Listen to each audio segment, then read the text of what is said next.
우리 좌우에 계신 분들과 인사하겠습니다. 잘 오셨습니다. 사랑합니다. 축복합니다. 또 선포하겠습니다. 예수님이 부활하셨습니다. 살아계셔서 당신과 함께하고 계십니다. 예수님과 동행합시다. 성도 여러분, 우리가 지난주에 마태복음 7장 7절부터 12절의 말씀을 같이 나누었습니다. 예수님께서 구하라, 찾으라, 두드리라 라는 그 가르침을 우리에게 주셨죠. 예수님께서는 이 말씀을 통해서 단순히 우리가 원하는 것을 얻어내기 위한 기도의 기술을 가르쳐 주신 것이 아니라 우리가 하나님의 나라와 의를 구하는 삶을 살아가도록 그런 귀한 가르침을 우리에게 주신 것입니다. 자, 이렇게 해서 이 산상보훈, 마태복음 5장부터 7장에 이르는 이 산상보훈의 이 본론이 끝나는 거예요. 그리고 이제 오늘 본론이 이 산상보훈의 결론 부분에 해당이 되는 것입니다. 이 결론에서 예수님께서는요, 아주 강력한 결단을 우리에게 요구하세요. 우리 13절과 14절을 같이 한번 읽어보겠습니다. 좁은 문으로 들어가라. 멸망으로 인도하는 문은 크고 그 길이 넓어 그리로 들어가는 자가 많고 생명으로 인도하는 문은 좁고 길이 협착하여 찾는 자가 적음이라.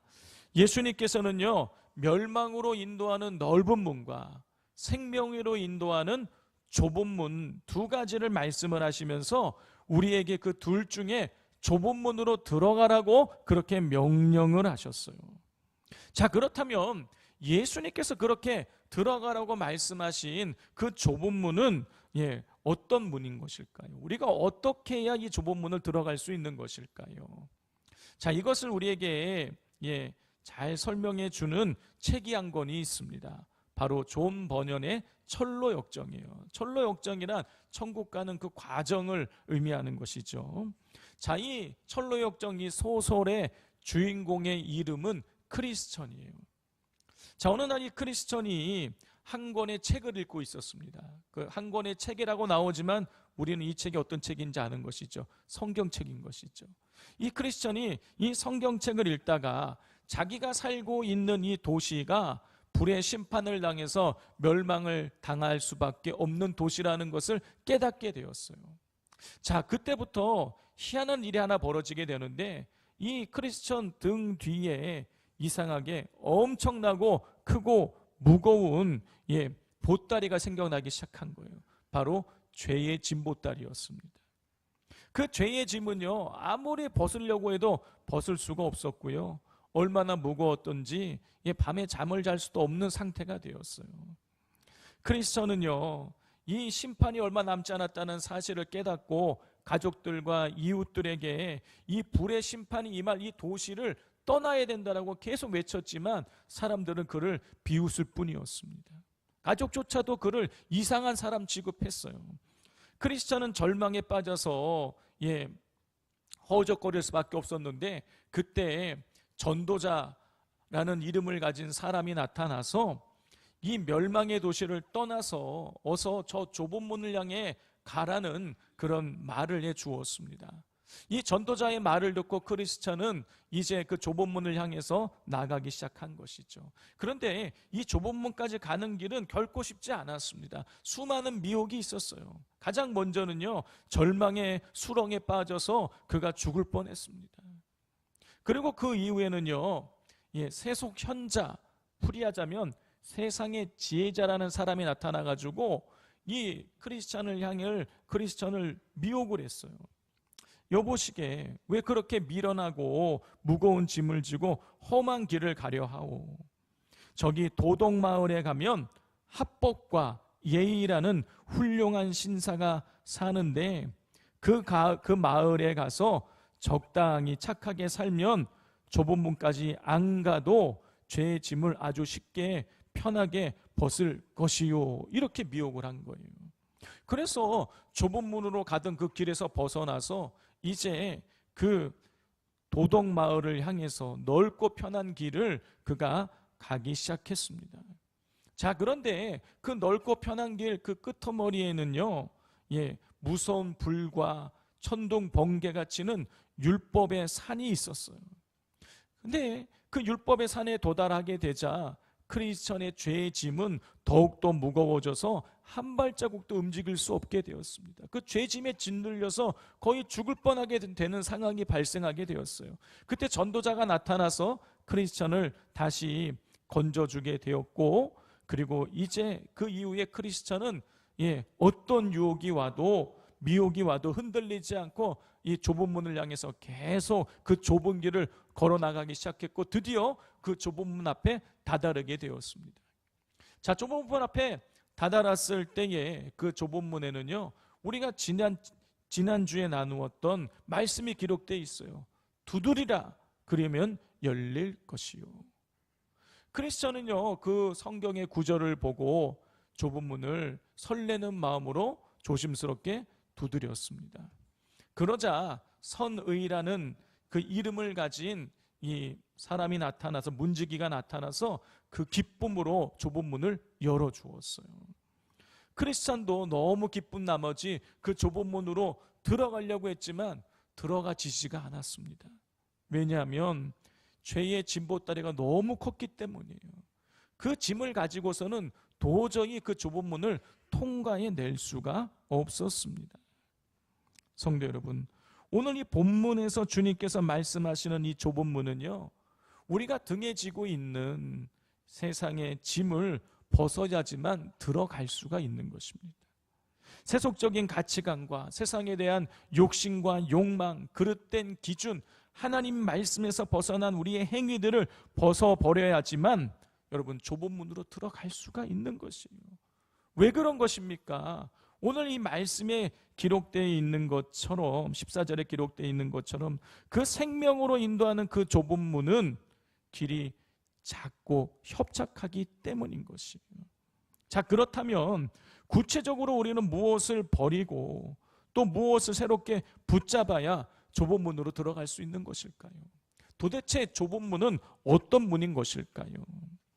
자, 이에 대한 답을 이미 예수님께서 산상보훈의 말씀을 통해서 우리에게 다 주셨어요. 성도 여러분, 이 산상보훈 무슨 뜻인가요? 산 위에 보배로운 교훈의 말씀, 그런 뜻인 거예요. 예수님께서 이 산상보훈 5장 1절을 보면 사람들을 산으로 초대하셨죠.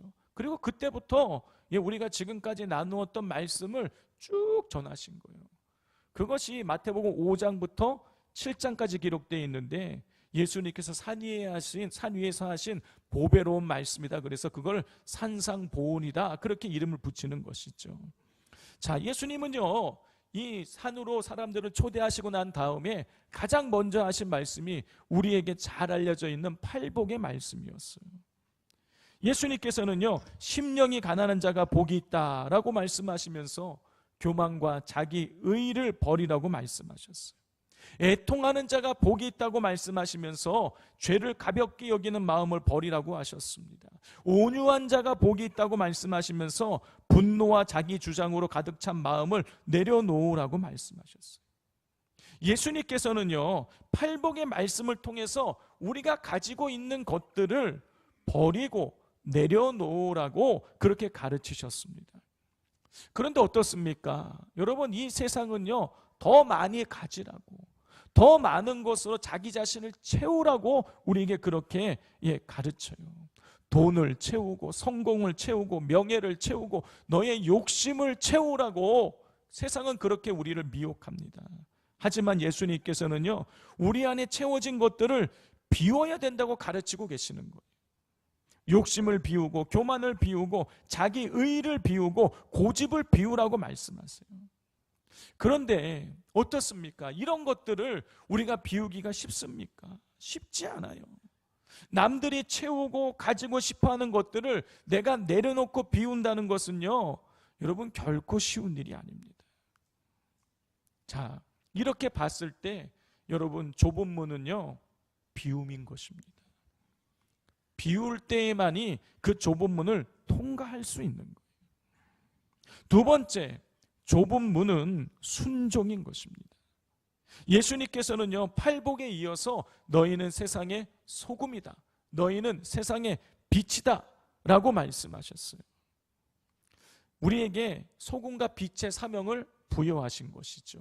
그리고 난 이후에, 이 사명을 부여하고 난 이후에 예수님께서는요, 아주 딱딱하고 엄격해 보이는 율법에 대한 순종이라는 짐을 곧바로 얹어주셨습니다. 우리 5장 18절과 20절을 같이 한번 읽어보겠습니다.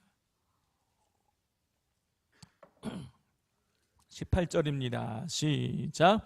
진실로 너희에게 이르노니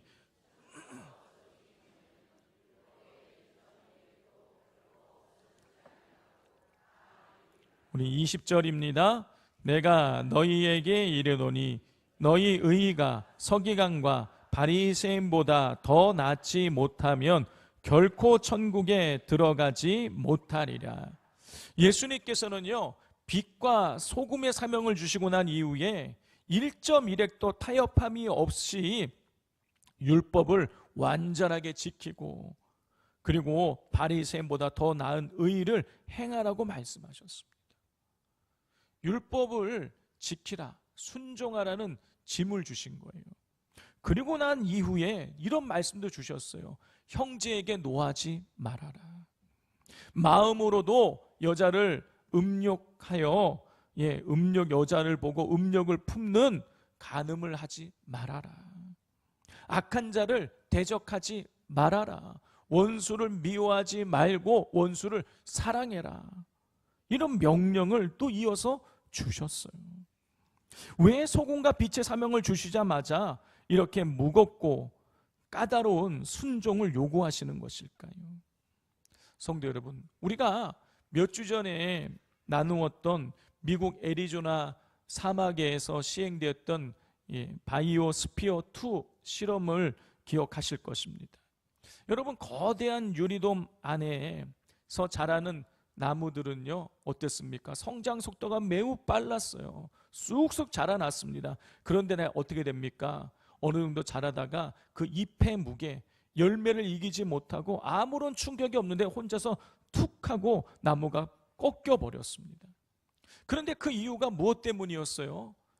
바람이 없었기 때문인 거예요. 유리돔 안에 바람이 불지 않으니까 나무가 깊게 뿌리를 내리지 못하고, 또 바람이 없으니까 나무의 조직이 단단해지지 못해서 금방 툭 하고 부러져 버렸던 것이죠. 성도 여러분, 세상의 넓은 길은 바람이 불지 않는 온실과 같습니다. 여러분, 세상의 사람들은요, 적당히 죄와 타협하고 내 감정대로 분노하고 내 욕망이 이끄는 대로 탐닉하고 내가 하고 싶은 대로 살아가는 것을 좋아해요. 그런데 이런 삶이, 여러분, 이런 삶이요, 예수님 말씀하신 사람들이 많이 찾는 그런 넓은 길인 거예요. 그런데 그 길의 끝은 뭐라고 말씀하고 계십니까? 멸망으로 인도하는 길이라는 거예요. 여러분, 그 세상 사람들이 다 가는 그 넓은 길로 가게 내가 하고 싶은 대로 하며 그렇게 살아가면은요, 여러분, 우리의 영혼이 물러 터지게 돼요. 그래서 조금만 시련이 바라도 바람이 불면은요, 툭 하고 부러져 버리는 것이죠. 그렇게 예수님께서는요, 우리에게 소금과 빛이 되라는 사명을 부여하시고 난 이후에 율법을 철저히 지켜야 된다. 형제에게 화내지 말아라. 마음으로라도 간음하지 말아라. 악한 자를 대적하지 말아라. 원수를 사랑하라는 사명의 바람을 보내시면서 영혼을 단단하게 하시면서 우리가 그 사명의 바람에 순종하실 것을 요구하고 계시는 것이죠. 성도 여러분, 이 사명의 바람이 불어올 때에 여러분 순종하심으로 여러분 좁은 문으로 들어가실 수 있기를 바랍니다. 세 번째로 좁은 문은 코람데오의 삶이에요. 코람데오 무슨 뜻입니까? 하나님 앞에서 이런 뜻이에요. 그러니까 하나님 앞에서 삶을 살아가는 것, 그게 좁은 문이라는 거예요. 마태복음 6장에 보면은요, 예수님께서 우리에게 아주 준엄한 경고를 한 가지 하세요.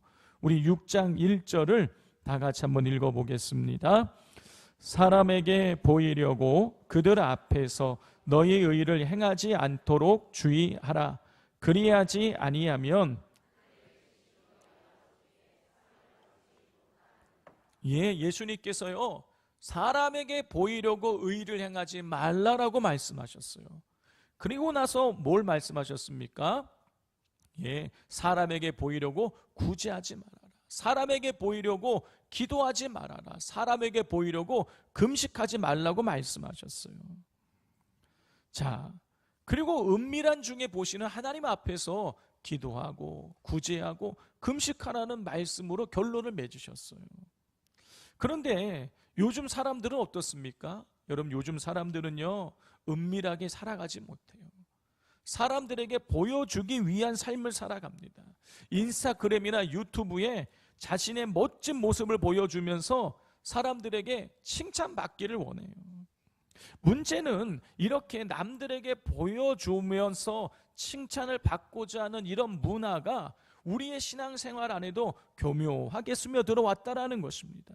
그렇다 보니 내가 얼마나 열심히 구제하고 얼마나 열심히 봉사하고 기도하는지를 사람들이 알아주지 않으면 괜히 마음이 섭섭하고 심하면 마음에 상처를 받게 되는 것이죠. 그런데 성도 여러분, 이렇게 남에게 보여주고 남이 알아주는 신앙생활은요, 누구나 걸어갈 수 있는 넓은 길인 것입니다. 그 넓은 문으로 들어가는 사람은요, 하나님의 상급이 없다고, 이미 너희가 다 사람들에게 칭찬받았으니 그것으로 다 끝났다고 주님 말씀하셨어요. 반대로 사람에게 보이지 않고 은밀하게 보시는 하나님 앞에서 은밀하게 구제하고 기도하고 금식하는 그 좁은 문으로 들어가는 사람은 하나님께서 갚아주시겠다고 우리 주님 말씀해 주셨어요. 그럼에도 불구하고 사람들은요, 사람에게 보이기 위한 신앙생활을 쉽게 버리지 못합니다. 왜 사람들이 하나님 앞에서의 삶, 코람데오의 삶을 꺼려하는 것일까요? 그것은 인간의 가장 기본적인 욕구인 인정의 욕구를 제어해야 하기 때문인 것입니다. 그렇기에 사람들은요, 좁은 문으로 들어가기를 주저하고 좁은 문을 찾는 자가 적은 것이죠. 그러나 주님께서는요, 우리가 은밀한 중에 우리를 보시는 하나님 앞에서의 삶을 살아가면서 좁은 문으로 들어가기를 원하십니다. 여기 이 하나님 앞에서의 삶, 코람데오의 삶이 무엇인지 우리에게 깊은 통찰을 주는 한 가지 일화가 있습니다.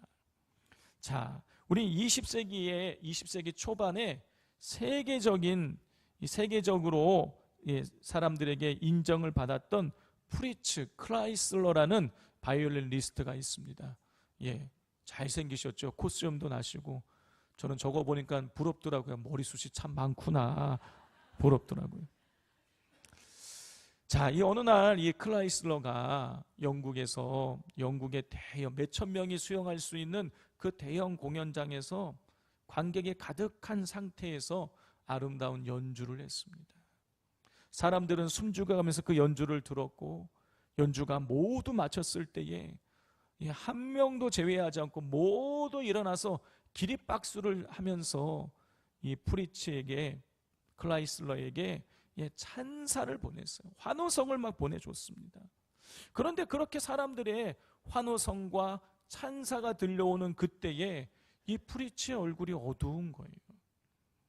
이를 이상하게 여긴 그 매니저가 살며시 옆으로 가서, 아니 이렇게 사람들이 환호성을 보여주고 기립박수를 쳐주고 있는데 왜 이렇게 얼굴이 어두우신 겁니까?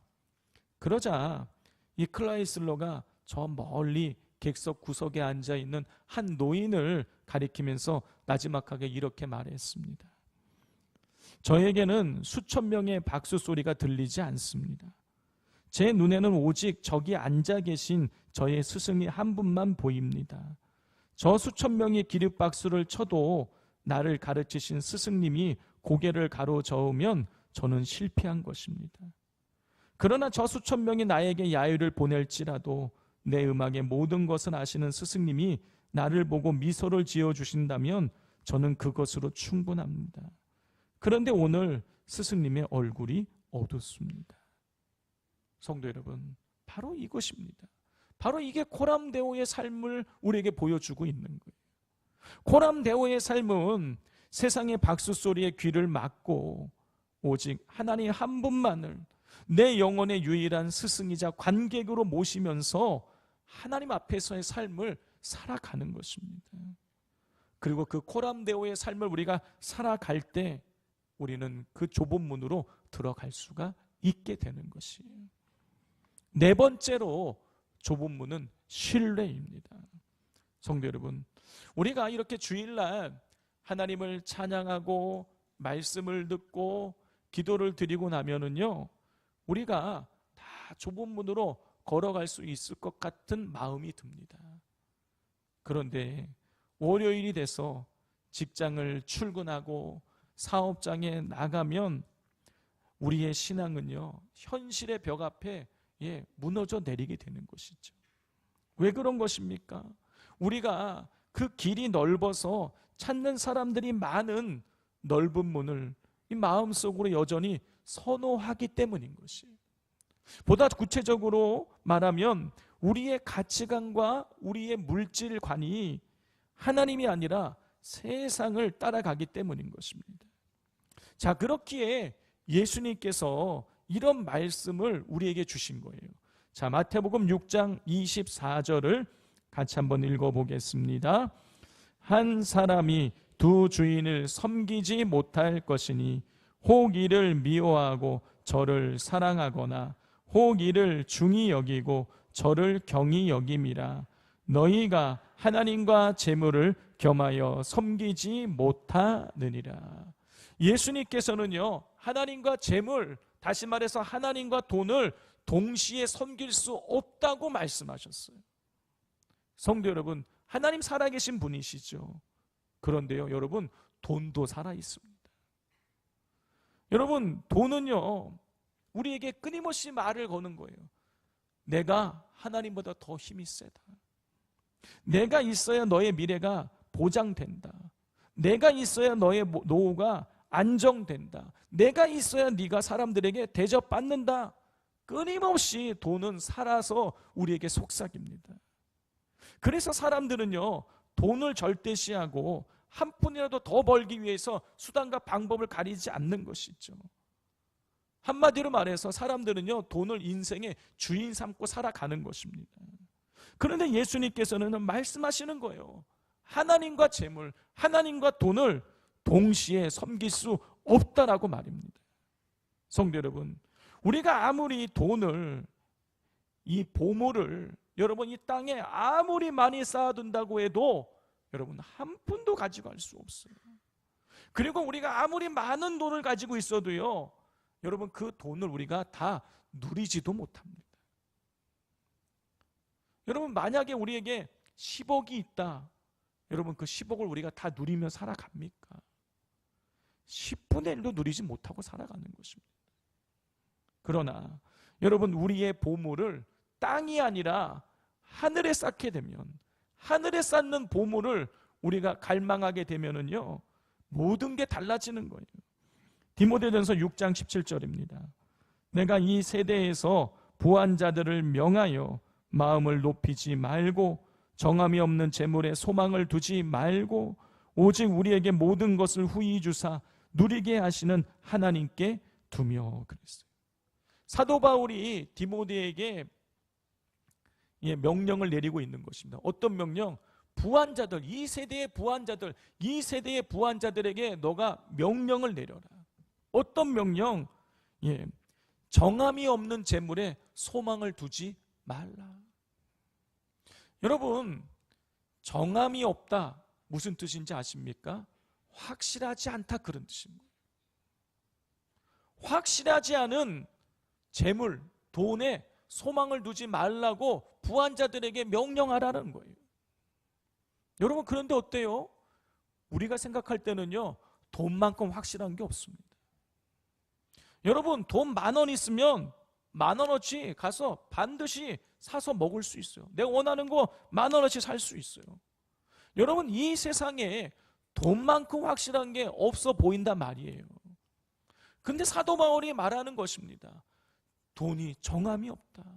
확실하지 않다라는 거예요. 그 확실하지 않은 돈에 소망을 두지 말고 어떻게 살아가라고요? 오직 모든 것을 후히 주사 누리게 하시는 하나님께 소망을 두라. 성도 여러분, 어떠십니까? 성도님들께 돈이 확실해 보이십니까? 하나님이 확실해 보이십니까? 여러분, 세상 사람들은요, 당연히 돈이 확실하다고 말해요.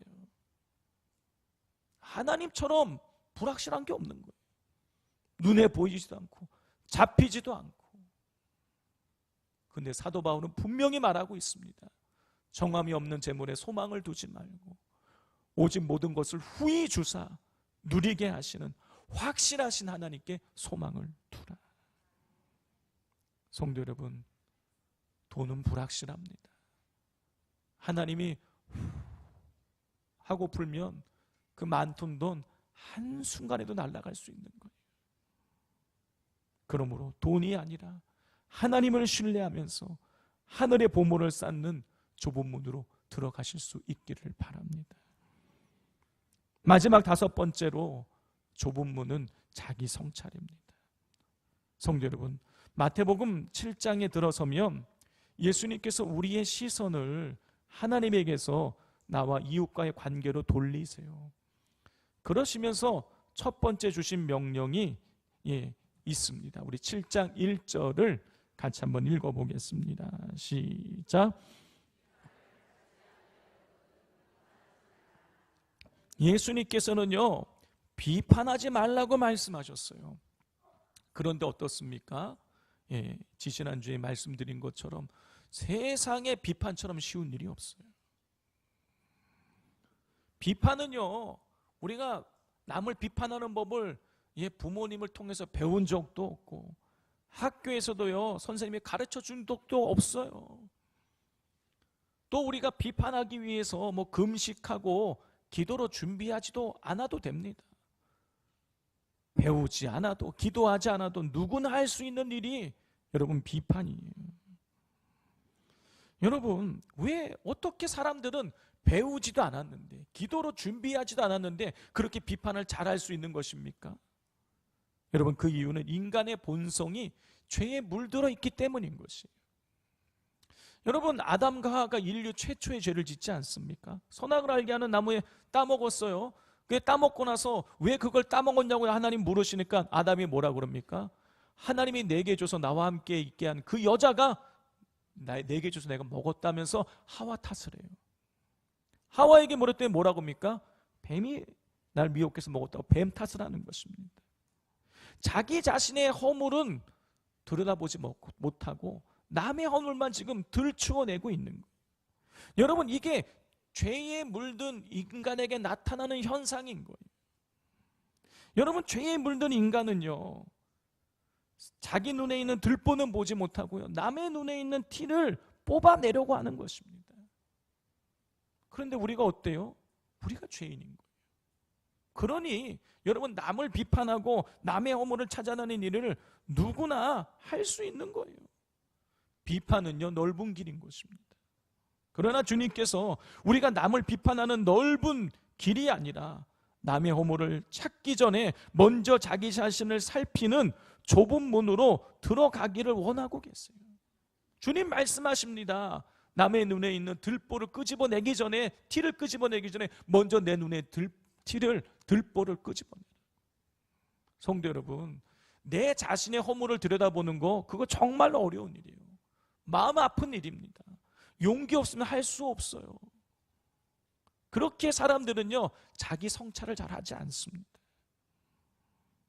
그런데 그 자기 성찰의 길을 갈 때만이 하나님 앞에 회개할 수 있고 좁은 문으로 들어갈 수가 있게 되어지는 것입니다. 성도 여러분, 오늘 주님이 산상보훈을 마무리하시면서 제시하신 이 좁은 문은 비움이고 순종입니다. 주님 말씀하신 그 좁은 문은 고람대오의 삶이자 하나님께 대한 신뢰이자 자기 성찰의 길인 것이에요. 이 비움과 순종과 고람대오의 삶과 하나님에 대한 신뢰와 자기 성찰의 삶이라는 좁은 문으로 들어가는 것은 쉽지 않아요. 그럼에도 불구하고 그 좁은 문으로 들어가야 하는 이유는 그 좁은 문으로 들어갈 때만이 우리에게 생명이 주어지기 때문인 것입니다. 이 사실을 기억하면서 날마다 우리 주님 원하시는 좁은 문으로 들어가시는 우리 성도님들 되시기를 주님의 이름으로 축복을 드립니다. 기도하겠습니다. 하나님 아버지, 이 시간 좁은 문으로 들어가라는 주님의 명령을 받습니다. 그러므로 우리 안에 있는 것을 버리고 내려놓고 비우게 하시고 빛과 소금이 되라는, 원수까지도 사랑하라는 주의 명령에 순종하게 하여 주옵소서. 그리고 더 나아가 하나님 앞에서의 삶을 살아가게 하시고 하나님만을 신뢰하며 하나님 앞에서 나 자신을 성찰하게 하여 주옵소서. 그리하여 좁은 문을 통과하여서 생명을 얻게 하여 주옵소서. 예수님의 이름으로 기도드립니다. 아멘.